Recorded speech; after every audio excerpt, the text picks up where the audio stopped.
voasoratra hoe ianareo manao ay hoe mpampianatra sy tompo ary marina ny filazanareo fa izany tokoa aho koa raha izao tompo sy mpampianatra azy no nanasa ny tongotrareo ianareo kosa mba tokony hifanasa tongotra.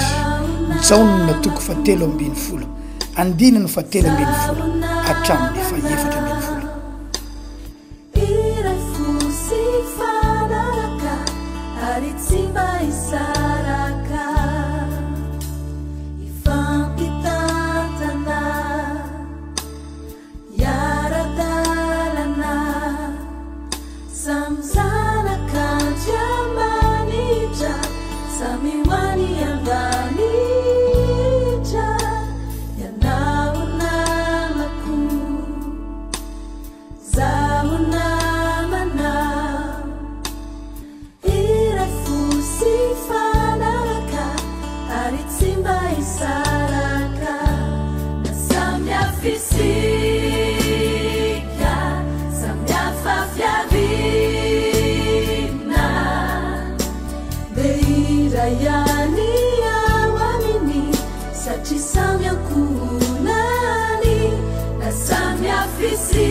Bebeke no dia pairis tu trano fa suava na anaty ny amin'ny fantany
voasoratra hoe ianareo manao ay hoe mpampianatra sy tompo ary marina ny filazanareo fa izany tokoa koa raha izao tompo sy mpampianatra azy no nanasa ny tongotrareo ianareo kosa mba tokony hifanasa tongotra.